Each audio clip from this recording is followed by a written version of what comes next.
Тоа би било се во овие вести. Следните, знаете, ги подготвуваме веќе во 8 часот и 30 минути, а сега се префрламе во соседното студио, каде што е мојата драга колешка Сузе. Добро утро ќе посакам, се разбира, на тебе и на нашата гостинка. Добро утро и добре ни дојдовте. Ќе зборуваме за гастро. Јас накратко вака, за да не погрешам во медицинскиот израз, ќе оставам Сузе на тебе. Ви посакувам убав разговор, доколку се разбира имам прашање, ќе се вклучам и јас. Благодариме. Ќе ни биде мило да ни се вклучиш, убаво рече го скрати зборот гастро, бидејќи се работи за гастроентерохепатологија, што за нас навистина воопшто не е едноставно да се каже. Добро утро и официјално за нашата гостинка, која, како и секој петок и овој петок ни доаѓа од клиничката болница Аџибадем Систина, професор доктор Викторија Чаловска-Иванова, специјалист по гастроентерохепатологија. Сега го кажав веќе полесно. Точно, да. Ви благодарам на поканата. Драго ми е вака да споделиме некои сознанија од мојата специјалност. Да.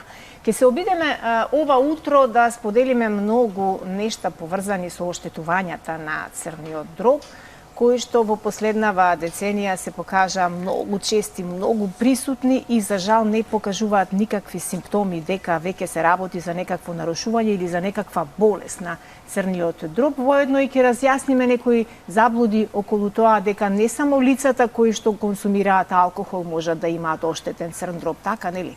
Апсолутно да. Најпрвен сакам да ја представам така наречена личната карта на црниот дроб. Каков е тој орган и која е неговата улога? Значи, тој е многу важен орган, без кој животот не е можен. Црниот дроб колоквијално се нарекува централна лабораторија на организмот, бидејќи во него во исто време се одвиваат над 600 сложени биохемиски реакции. Значи, тој е вклучен во метаболизирањето, односно преработката на сето оно што го внесуваме, вклучително храна, лекови, алкохол. Понатака, тој учествува во синтезата, односно производството на многу важни материи за да функционира организмот нормално.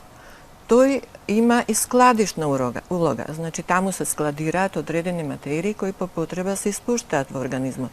Тој учествува и во одбраната, значи имунитетот е еден сложен механизам во кој има улога и црниот дроб. Тој е пречистувач на организмот, така што го ослободува од отпадните материи на организмот.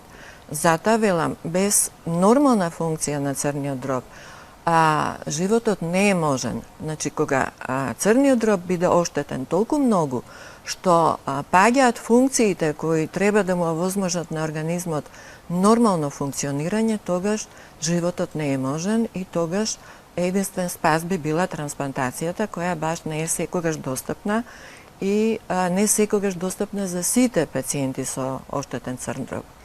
Инаку, карактеристично е дека првичната фаза на оштетување на црниот дроб, што значи дека во одреден стадиум на сите хронични заболувања, да се оградам, зборуваме за хронични заболувања, тоа значи долготрајни или дури и доживотни заболувања. Кои треба да се третираат соодветно, да? Да, тие треба прво да се откријат. Второ, да се дефинираат правилно, за да може да се настапи тераписки. Значи, без правилна диагноза не може да имаме лекување. Карактеристично за црниот дроб е што не дава симптоми, или тие се неспецифични, односно не упатуваат дека се работи за црн дроб. Да, ние сами ќе си речеме од тоа, ми е од ова што го јавев. јавев. Да, например, замор. Замор може да се припише на милион фактори кои не мора секогаш да се од здравствени причини. На памет нема да ти падне дека е од црниот дроб заморот. Да. Точно така. Меѓутоа, кој е тој прв сигнал кој укажува дека црниот дроб е оштетен, односно дека страда? Тоа се лабораториските тестови. Затоа треба и лабораториските тестирања да се спроведуваат и јас ја поздравувам таа практика да се прават систематски прегледи. Мислите дека еднаш годишно е доволно? Па зависи, значи ако еднаш се открие дека има покачени ензими, тие се првичните сигнали дека има некое оштетување во црниот дроб, тогаш тоа тестирање понатака ќе биде почесто и ќе има одредени други дополнителни испитувања кои треба да одговорат на прашањето што е причината, која е формата на заболување, кој е стадиумот на заболувањето. Значи, сето тоа е наша стручна работа, нели? Меѓутоа, она што треба гледачите да го знаат е дека не треба да се игнорираат и најмалите отстапувања во лабораториските тестови. Инаку, кога станува збор за типовите на оштетување, значи најразлични фактори учествуваат. Тука се вирусите, Б и С, бидејќи тие предизвикуваат хронична форма на болест. Понатака алкохолот го спомнавте. Цигарите? Особено. Цигарите не директно. Кафето? Не директно. Меѓутоа, алкохолот. Некои лекови, например, таа практика меѓу младите, таа популарност да се користат анаболици за да изгледаме, нели, тарзански, тоа исто така може да представува оптеретување за црниот дроб. Некои лекови од типот на естрогени и некои други лекови исто така. Колку на неконтролирано и панично земање на суплементи, особено од 2020 наваму кога ни се случи ковид пандемијата и кога луѓето мислејќи дека превенираме нешто, па се изнакупивме и што треба и што не треба и зашто сме и зашто не сме информирани, па се земаше Д витамини во големи количини, С витамини, Е витамини и ред други работи. Колку сето тоа го оптеретува црниот дроб? Па посебно за витаминот А тоа важи, значи предозирање, преголема количина витамин А може да биде оптеретување за црниот дроб. Ги кажав естрогените, ги кажав анаболиците, тие се апсолутно докажани дека предизвикуваат. Ја би го спомнала парацетамолот. Парацетамолот е, нели, широко распространет и многу безбеден лек. И за деца, и за ако се предозира, значи тој е опасен ако се предозира. Што значи предозираност со Предозирање значи парацетамол? вон од дозите кои се пропишани во прескрипцијата на лекот.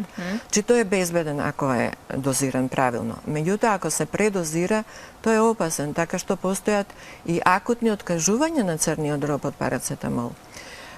Би ги спомнала лековите од типот на антиревматици, например бруфенот, нифламот.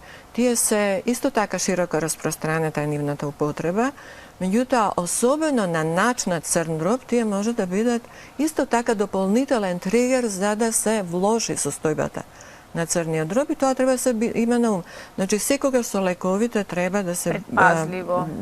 Предпазливо, колку што треба и онолку колку што треба, значи не премногу. Да, што со оние професорки луѓе кои прво посегнуваат по антибиотик, имајќи го секогаш пред себе? Антибиотикот има други несакани ефекти. Тој го убива нашиот микробиом, да, но прави и ред други тоа е многу важно. нарушувања. Тоа е многу важно. Значи, инаку и една компонента од антибиотиците, например, клавулонската киселина, односно амоксиклавот, исто така може да биде некај секого се разбира. Значи, секогаш кога се земаат, особено подолготрајно лекови, треба да се вршат и тестирање за да се види каква е реакцијата на црниот дроб. Оти некои луѓе се приемчиви, значи не сите. Да, инаку не би биле лекови. Пријателски ги препознава организмот. Ама да не ја испуштиме основната линија. Значи, ја би се задржала сега на некои други, исто така широко присутни заболувања во црниот дроб. Повелете, ајде да ги чуеме. Тоа се така наречените метаболни заболувања. Што тоа значи значи, нашиот метаболизмот е процес на живот на клетките. И тој вклучува преработка, синтеза, депонирање, ослободување и така натака. Значи, тоа е животот на клетките. Сега, особено заради лошиот животен стил, кој е присутен во современото време, од една страна прејадување, несоодветни диети, алкохол, недоволна физичка активност, може да резултира со заместување на црниот дроб. Тоа е еден вака општ израз заместување, ама тој вклучува разни форми. Значи, во популацијата постои перцепција дека заместувањето на црниот дроб е банално заболување. Точно, во голем процент е банално, но во значаен процент е прогресивно, вклучува напредок на оштетувањето на црниот дроб до цироза. Цирозата има своји стадиуми до откажување на црниот дроб и уште една компликација која не треба да се занемари, тоа е хепатоцелуларниот карцином. Значи карцином на црниот дроб на терен на цироза. Значи не треба да се свати така прилично индиферентно ова заболување, а е тоа најшироко распространето хронично заболување во западната цивилизација. Ако ние припаѓаме, а припаѓаме по некои параметри, тогаш треба да го вклучиме алармот дека стеатозата не треба да се свати како банално заболување. Таа е вклучена со вишокот телесна тежина, која е за жал присутен, особено кај младите. Таа треба да се поврзе со лошиот животен стил, значи премногу софри. Таа е присутна кај менаџерската популација, да се разбереме, тоа е ризикот на таа професија и конзумирањето на алкохол. Значи, нема знак на еднаквост помеѓу количината на алкохол и како реагира црниот дроб. Значи, од една страна може да имате ноторни алкохоличари, да речам, кои се зависници и кои релативно добро се држат во однос на црниот дроб. А има лица кои консумираат во така наречени социјално прифатливи количини. Рекреативно заживели? Да. Па да, кога се склучуваат договори, кога се прославуваат некои настани, нели? Меѓутоа, црниот дроб тоа го пишува, си ги запишува, трагите се собираат и се кумулираат. И наоѓаме не само стеатоза, обично, банално, да речам, условно банално, затоа што ако се продолжи со тој стил, таа стеатоза може да напредува. Во овие стадиуми за кои реков дека се прилично сериозни, цирозата. Значи, цирозата е иреверзибилно, тоа е структурно нарушување, тоа е неповратно нарушување. И таа има своји стадиуми, и таа може да се поправи. Кај голем број од условно пациентите. Меѓутоа, таа е, сите алармни звона треба да звонат. Апсолутно. Тоа е нешто што навистина треба да се свати најсериозно. Друга заболување која исто така е во голем пораст, тоа се автоимуните заболувања на црниот дроб, се почесто ги откриваме. Тоа е веројатно исто така во контекстот на загадена средина, контаминирана храна со се и се што, индустријски, односно комерцијално произведување на храната, значи сето тоа има улога и тие доколку не се откријат исто така напредуваат, значи то по дефолт напредуваат до цироза. Да. Некаде читав, се извинува една студија дека Слободанче во минатото претежно мажите биле најмногу изложени на заболувања од црниот дроб, но во една студија прочитав информација дека веќе и кај жените доста се прошируваат компликации, па дури и фатално завршуваат од заболување на црниот дроб. Тоа значи дека и жените кои не седат на софри убави можат да бидат навистина метана. Апсолутно, апсолутно. Значи, во однос на алкохолизмот, може би мажите имаат предност во наводници. Меѓутоа, има некои автоимуни заболувања кои се предоминантни кај жените. Така што во однос на овие хронични заболувања апсолутно нема разлика. Значи, и жените се засегнати и тука треба да се има во предвид. А во однос на алкохолот, една така анекдотална информација да ви дадам, дека на иста количина алкохол жените се поприемчиви во однос на заболување. Значи, тука, на тој план, не можеме да бидеме рамноправни со мажите, затоа што природата не... жената е чудо, да.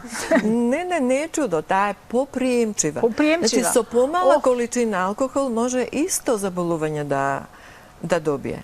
Затоа што нашите ензими, на жените зборувам, се помалку моќни, помалку присутни отколку на мажите. Значи, тука не можеме затоа сакам да кажам. Јас би сакала, Сузе, ако дозволиш, да ве прашам од сето ова што внимателно ве слушав, како ние, ете и мажите и жените, да го заштитиме црниот дроб? На каков начин тоа можеме најдобро да го сториме за нас? Да, и јас сакав на тоа да се надоврзам твое прашање со оглед на тоа што на социјалните мрежи на кои редовно читаме се и се што се нуди, вели вака со толкави букви големи: прочисти го црниот дроб за само 10 дена. Можно ли е да се исчисти црниот дроб за 10 дена? Тоа се маркетиншки трикови сега, знаете, сега имаме слобода на социјални мрежи, јас не сум корисник и не знам што има таму, ама сакам да кажам дека здравиот начин на живот е апсолутно еден начин на заштита. Меѓутоа, ако имаме оштетен црн дроб, тогаш и како треба да внимаваме на тоа што внесуваме. Ви реков, се што внесуваме на уста, оди директно во црниот дроб и се преработува. Значи, ние треба да го поштедиме од штетни нокси, вклучително од алкохолот, од конзервирани производи, од производи кои содржат хемикали и пестициди, колку можеме. Не можеме комплетно да се заштитиме, за жал, но современиот живот, современото земјоделство тоа го прави така. Меѓутоа, свежа храна, добро балансирана, значи да ги има сите составни компоненти, протеини, јаглени хидрати и масти. Премногу масти, не особено од животинско потекло. Запрашки помалку. Да, физичка активност доволна, за да може да се горуваат мастите. Не е ни гладувањето пожелно. Значи, и контрапродуктивно е гладувањето, затоа што мобилизира масти од ткивата каде што е складирано мастното ткиво и тие се разложуваат и доаѓаат во црниот дроб, па тој повторно ќе биде заместен. Значи, оние што практикуваат автофагија, фактички го атакуваат црниот дроб, му прават проблем? Автофагијата е контроверзна метода. Значи, од една страна го правите организмот да биде да гладува одреден долг период, 16 до 18 часа. Да. Јас мислам дека ниедна екстремна ситуација не е физиолошка. Се што е балансирано, умерено. Балансирано, да. Значи се препорачува да има и доручак, и ручак, и вечера. Вечерата да не биде пократко од 2 часа пред легнувањето. И да биде што е можно полесна. Да, полесна и да има помалку јаглени хидрати. Знаете, сите ќе се фокусираат на мастите, меѓутоа и вишок јаглени хидрати се претвора во масти. Тоа е така е концепиран организмот. Тоа значи многу тестенини, особено бели брашна, особено нашиот народ практикува тоа. Да има многу леб, многу макарони, многу шекер, да. Тоа треба да биде сведено на разумни граници и да се преферираат интегралните житарки. Значи, интегралните житарки, богати со фибри, со влакна, имаат многукратно позитивно делување. И на микробиомот кој го спомнавте, и на дебелината, одржувањето на нормална телесна тежина, и за имунитетот исто така, и за празнењето на цревото. Значи, ние сме земјоделска земја, значи имаме можност да набавуваме интегрални житарки. Хелда, јачмен, рж, интегрална пченица. Значи, да не биде она бело и преработено многу брашно. Професорке, ми беше одличен разговор, верувам дека дадовме насока како и подсетување на нашите гледачи дека треба да се потрудат колку и да не им е лагодно и колку и да не им е пријатно да направат анализи често пати, да се проверуваат себе си или да ги чекаат систематските прегледи, како што и ние ги чекаме, па се надевам дека и на следниве систематски прегледи ќе имаме добри вести, дека нема да имаме нешто сериозно, затоа што секој еден човек во себе стравува и се плаши дека навистина. Секако, да. Не е само црниот дроб, имаме и други органи. Вака фенотипски би рекла, вие не сте во ризик. Да не се плашите од тестирањето. Ви благодарам многу, но како и да е, овде сме да подсетуваме, да превенираме. Ви благодарам многу и на некоја следна тема се надевам дека повторно ќе им подариме еден убав разговор, едукативен на нашите гледачи. Па ви благодарам. Стојам на располагање. Така, благодарам вам.